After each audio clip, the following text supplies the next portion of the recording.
ഈശോമിശിഹായ്ക്ക് സ്തുതിയായിരിക്കട്ടെ. വിശുദ്ധ ലൂക്കായുടെ സുവിശേഷം 23 അധ്യായം. പീലാത്തോസിൻ്റെ മുമ്പിൽ.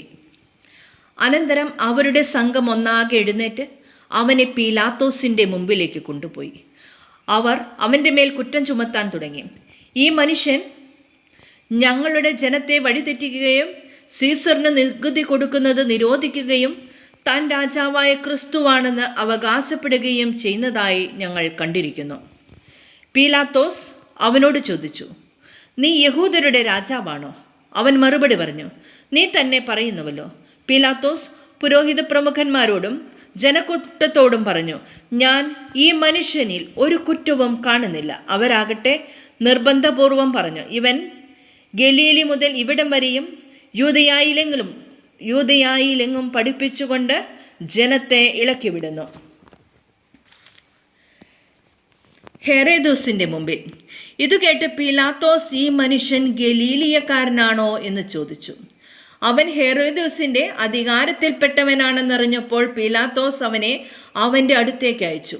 ആ ദിവസങ്ങളിൽ ഹെരോദോസ് ജെറുസലേമിൽ ഉണ്ടായിരുന്നു.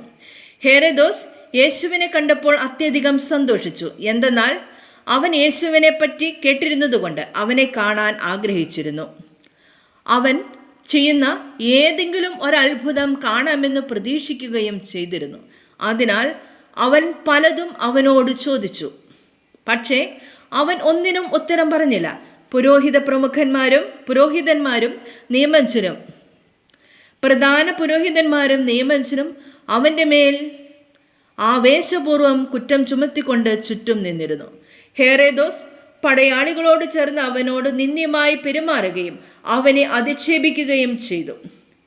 അവൻ യേശുവിനെ പകിട്ടേറിയ വസ്ത്രം ധരിപ്പിച്ച് പീലാത്തോസിൻ്റെ അടുത്തേക്ക് തിരിച്ചയച്ചു. അന്നു മുതൽ ഹെരോദോസും പീലാത്തോസും പരസ്പരം സ്നേഹിതന്മാരായി. മുമ്പ് അവർ ശത്രുതയിലാണ് കഴിഞ്ഞിരുന്നത്. യേശുവിനെ വിധിക്കുന്നു. പീലാത്തോസ് പുരോഹിത പ്രമുഖന്മാരെയും നേതാക്കന്മാരെയും ജനത്തെയും ഒന്നിച്ചുകൂട്ടി അവരോട് പറഞ്ഞു, ജനത്തെ വഴി പിഴപ്പിക്കുന്നു എന്ന് പറഞ്ഞ് നിങ്ങൾ ഇവനെ എൻ്റെ മുമ്പിൽ കൊണ്ടുവന്നു. ഇതാ, നിങ്ങളുടെ മുമ്പിൽ വെച്ച് തന്നെ ഇവനെ ഞാൻ വിസ്തരിച്ചു. നിങ്ങൾ ആരോപിക്കുന്ന കുറ്റങ്ങളിൽ ഒന്നുപോലും ഇവനിൽ ഞാൻ കണ്ടില്ല, ഹെരോദോസും കണ്ടില്ല. അവൻ ഇവനെ എൻ്റെ അടുത്തേക്ക് തിരിച്ചയച്ചിരിക്കുകയാണല്ലോ. നോക്കൂ, മരണശിക്ഷ അർഹിക്കുന്ന ഒരു കുറ്റവും ഇവൻ ചെയ്തിട്ടില്ല. അതിനാൽ ഞാൻ ഇവനെ ചമ്മട്ടി കൊണ്ടടുപ്പിച്ച് വിട്ടയക്കും. അപ്പോൾ അവർ ഏകസ്വരത്തിൽ ആക്രോശിച്ചു, ഇവനെ കൊണ്ടുപോവുക, ബറാബാസിനെ ഞങ്ങൾക്ക് വിട്ടുതരിക. പട്ടണത്തിൽ നടന്ന കലാപത്തിനും കൊലപാതകത്തിനും കാരാഗ്രഹത്തിൽ അടയ്ക്കപ്പെട്ടവനാണ് ബറാബാസ്. യേശുവിനെ വിട്ടയക്കണമെന്ന് ആഗ്രഹിച്ചുകൊണ്ട് പീലാത്തോസ് ഒരിക്കൽ കൂടി അവരോട് സംസാരിച്ചു. അവരാകട്ടെ, ക്രൂശിക്കുക, അവനെ ക്രൂശിക്കുക എന്ന് വിളിച്ചു പറഞ്ഞുകൊണ്ടിരുന്നു. പീലാത്തോസ് 3-ാം പ്രാവശ്യവും അവരോട് ചോദിച്ചു, അവൻ എന്തു തിന്മ പ്രവർത്തിച്ചു? വധശിക്ഷ അർഹിക്കുന്ന ഒരു കുറ്റവും ഞാൻ അവനിൽ കണ്ടില്ല. അതുകൊണ്ട് ഞാൻ അവനെ ചമ്മട്ടി കൊണ്ട് അടുപ്പിച്ച് വിട്ടയക്കും. അവനെ ക്രൂശിക്കണമെന്ന് അവർ നിർബന്ധപൂർവം ഉച്ചത്തിൽ വിളിച്ചു പറഞ്ഞുകൊണ്ടിരുന്നു. അവസാനം അവരുടെ നിർബന്ധം തന്നെ വിജയിച്ചു. അവർ ആവശ്യപ്പെട്ടത് അനുവദിച്ചു കൊടുക്കുവാൻ പീലാത്തോസ് തീരുമാനിച്ചു. അവർ ആവശ്യപ്പെട്ട മനുഷ്യനെ, കലാപത്തിനും കൊലപാതകത്തിനും കാരാഗ്രഹത്തിൽ അടയ്ക്കപ്പെട്ടിരുന്നവനെ അവൻ വിട്ടയക്കുകയും യേശുവിനെ അവരുടെ ഇംഗിതത്തിന് ഏൽപ്പിച്ചു കൊടുക്കുകയും ചെയ്തു. യേശുവിനെ കുരിശിൽ തറയ്ക്കുന്നു. അവർ അവനെ കൊണ്ടുപോകുമ്പോൾ നാട്ടിൻപുറത്ത് നിന്ന് ആ വഴി വന്ന ശിമയോൻ എന്ന കിരേനക്കാരനെ പിടിച്ചു നിർത്തി കുരിശ് ചുമലിൽ വെച്ച് യേശുവിൻ്റെ പുറകെ ചുമന്നുകൊണ്ടുവരാൻ നിർബന്ധിച്ചു.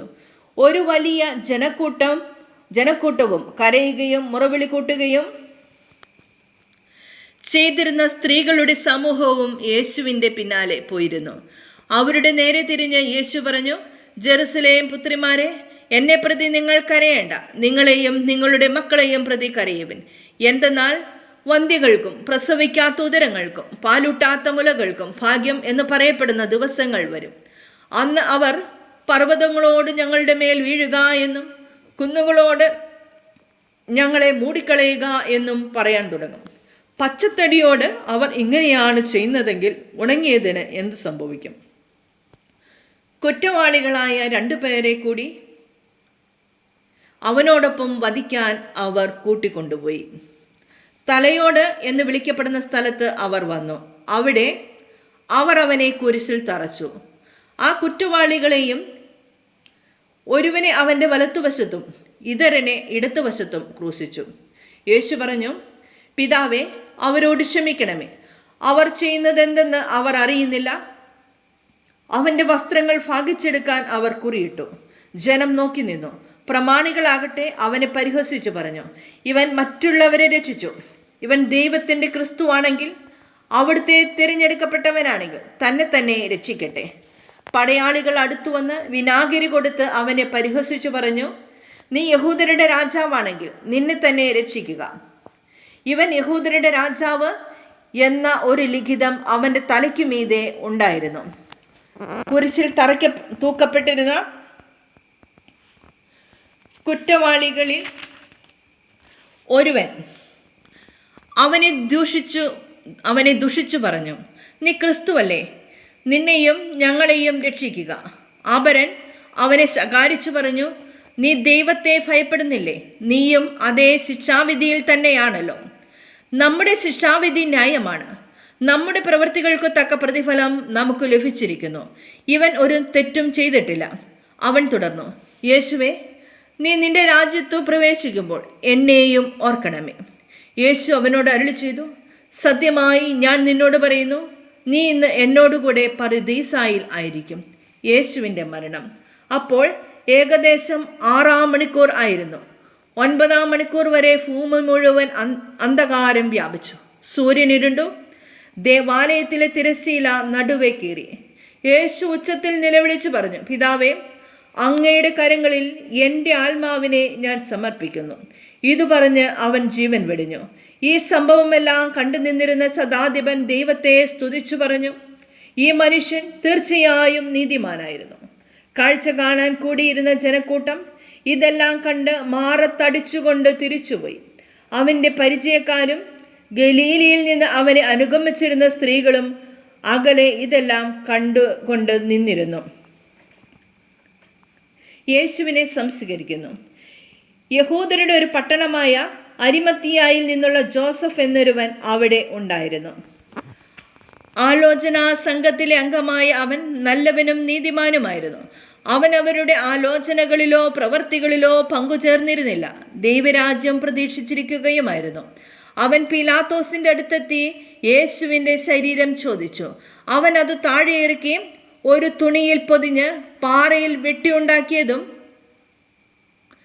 ആരെയും അന്നുവരെ സംസ്കരിച്ചിട്ടില്ലാത്തതുമായ ഒരു കല്ലറയിൽ വച്ചു. അന്ന് ഒരുക്കത്തിൻ്റെ ദിവസമായിരുന്നു, സാബത്തിൻ്റെ ആരംഭവുമായിരുന്നു. ഗലീലയിൽ നിന്ന് യേശുവിനോടൊപ്പം വന്നിരുന്ന സ്ത്രീകൾ അവനോടൊപ്പം പോയി കല്ലറ കണ്ടു. അവൻ്റെ ശരീരം എങ്ങനെ സംസ്കരിച്ചു എന്നും കണ്ടു. അവർ തിരിച്ചു ചെന്ന് സുഗന്ധദ്രവ്യങ്ങളും ലേപന വസ്തുക്കളും തയ്യാറാക്കി. സാബത്തിൽ അവർ നിയമാനുസൃതം വിശ്രമിച്ചു. യേശുവിൻ്റെ പുനരുത്ഥാനം. അധ്യായം 24. അവർ തയ്യാറാക്കി വെച്ചിരുന്ന സുഗന്ധദ്രവ്യങ്ങളുമായി ആഴ്ചയുടെ ആദ്യ ദിവസം അതിരാവിലെ കല്ലറയുടെ അടുത്തേക്ക് പോയി. കല്ലറയിൽ നിന്ന് കല്ലുരുട്ടി മാറ്റിയിരിക്കുന്നതായി അവർ കണ്ടു. അവർ അകത്തു കടന്നു നോക്കിയപ്പോൾ കർത്താവായ യേശുവിൻ്റെ ശരീരം കണ്ടില്ല. ഇതിനെക്കുറിച്ച് അമ്പരന്ന് നിൽക്കവേ 2 പേർ തിളങ്ങുന്ന വസ്ത്രങ്ങൾ ധരിച്ച് അവർക്ക് പ്രത്യക്ഷപ്പെട്ടു. അവർ ഭയപ്പെട്ടു മുഖം കുനിച്ചു. അപ്പോൾ അവർ അവരോട് പറഞ്ഞു, ജീവിച്ചിരിക്കുന്നവനെ നിങ്ങൾ മരിച്ചവരുടെ ഇടയിൽ അന്വേഷിക്കുന്നത് എന്തിന്? അവൻ ഇവിടെയില്ല, ഉയർപ്പിക്കപ്പെട്ടു. മനുഷ്യപുത്രൻ പാപികളുടെ കയ്യിൽ ഏൽപ്പിക്കപ്പെടുകയും ക്രൂശിക്കപ്പെടുകയും 3-ാം ദിവസം ഉയർത്തെഴുന്നേൽക്കുകയും ചെയ്യേണ്ടിയിരിക്കുന്നു എന്നു താൻ ഗലീലയിൽ ആയിരുന്നപ്പോൾ തന്നെ അവൻ നിങ്ങളോട് പറഞ്ഞത് ഓർമ്മിക്കുവിൻ. അപ്പോൾ അവർ അവൻ്റെ വാക്കുകൾ ഓർമ്മിച്ചു. കല്ലറയിങ്കിൽ നിന്ന് തിരിച്ചു വന്ന് അവർ ഇതെല്ലാം 11 പേരെയും മറ്റെല്ലാവരെയും അറിയിച്ചു. മഗ്ദലന മറിയവും യോവന്നായും യാക്കോബിൻ്റെ അമ്മയായ മറിയവും അവരോട് കൂടെ ഉണ്ടായിരുന്ന മറ്റു സ്ത്രീകളുമാണ് ഇക്കാര്യങ്ങൾ അപ്പസ്തോലന്മാരോട് പറഞ്ഞത്. അവർക്കാകട്ടെ ഈ വാക്കുകൾ കെട്ടുകഥ പോലെയേ തോന്നിയുള്ളൂ.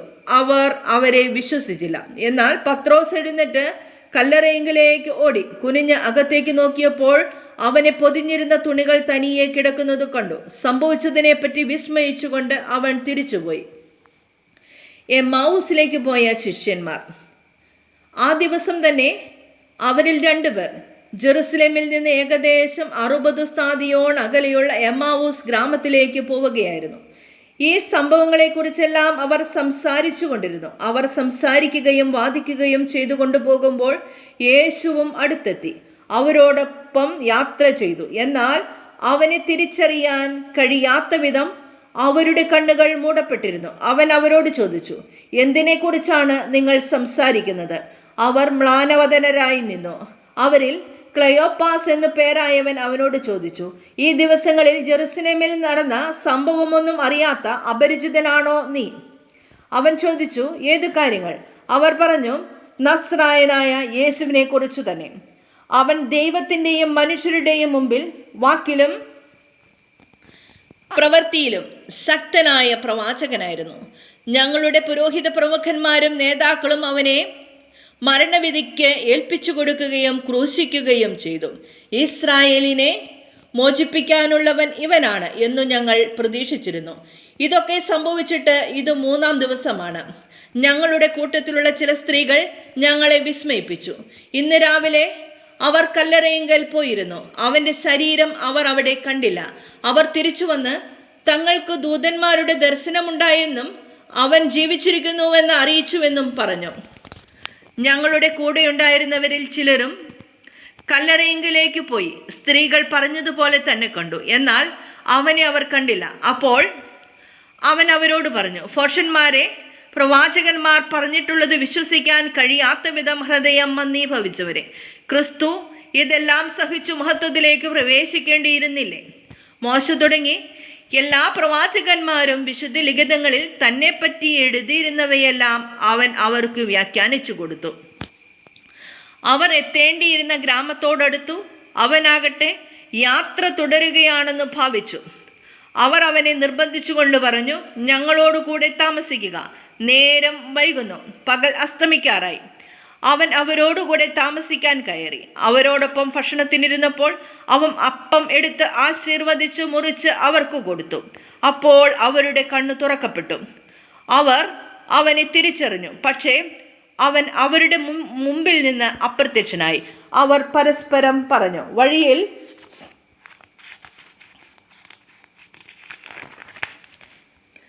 വഴിയിൽ വെച്ച് അവൻ വിശുദ്ധ ലിഖിതം വിശദീകരിച്ചുകൊണ്ട് നമ്മോട് സംസാരിച്ചപ്പോൾ നമ്മുടെ ഹൃദയം ജ്വലിച്ചിരുന്നില്ലേ? അവർ അപ്പോൾ തന്നെ എഴുന്നേറ്റ് ജെറുസലേമിലേക്ക് തിരിച്ചുപോയി. അവിടെ കൂടിയിരുന്ന 11 പേരെയും അവരോടൊപ്പം ഉണ്ടായിരുന്നവരെയും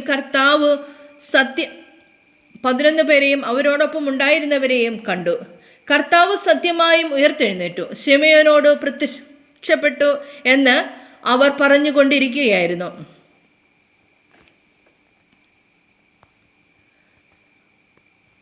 33-ാം വാക്യം മുതൽ ഒന്നുകൂടെ വായിക്കാം. അവിടെ ചെറിയൊരു മിസ്റ്റേക്ക് വന്നേ, അതുകൊണ്ട്. അവർ അപ്പോൾ തന്നെ എഴുന്നേറ്റ് ജെറുസലേമിലേക്ക് തിരിച്ചുപോയി. അവിടെ കൂടിയിരുന്ന 11 പേരെയും അവരോടൊപ്പം ഉണ്ടായിരുന്നവരെയും കണ്ടു. കർത്താവ് സത്യമായും ഉയർത്തെഴുന്നേറ്റു, ശിമയോന് പ്രത്യക്ഷപ്പെട്ടു എന്ന് അവർ പറഞ്ഞുകൊണ്ടിരിക്കുകയായിരുന്നു. വഴിയിൽ വെച്ചു സംഭവിച്ചതും അപ്പം മുറിക്കുമ്പോൾ തങ്ങൾ അവനെ തിരിച്ചറിഞ്ഞതും അവരും വിവരിച്ചു. യേശു ശിക്ഷഗണത്തിനു പ്രത്യക്ഷനാകുന്നു. അവർ ഇത് പറഞ്ഞുകൊണ്ടിരിക്കുമ്പോൾ യേശു അവരുടെ മധ്യേ പ്രത്യക്ഷനായി അവരോട് അരുളി ചെയ്തു, നിങ്ങൾക്ക് സമാധാനം. അവർ ഭയന്നു വിറച്ചു. ഭൂതത്തെയാണ് കാണുന്നത് എന്ന് അവർ വിചാരിച്ചു. അവൻ അവരോട് ചോദിച്ചു, നിങ്ങൾ അസ്വസ്ഥരാകുന്നത് എന്തിന്? നിങ്ങളുടെ മനസ്സിൽ ചോദ്യങ്ങൾ ഉയരുന്നതും എന്തിന്?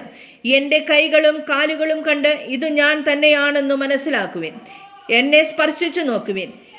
എനിക്കുള്ളതുപോലെ മാംസവും അസ്ഥികളും ഭൂതത്തിന് ഇല്ലല്ലോ. എന്നിട്ടും അവർ സന്തോഷാധിക്യത്താൽ അവിശ്വസിക്കുകയും അത്ഭുതപ്പെടുകയും ചെയ്തപ്പോൾ അവൻ അവരോട് ചോദിച്ചു, ഇവിടെ ഭക്ഷിക്കാൻ എന്തെങ്കിലും ഉണ്ടോ? ഒരു കഷണം വറുത്ത മീൻ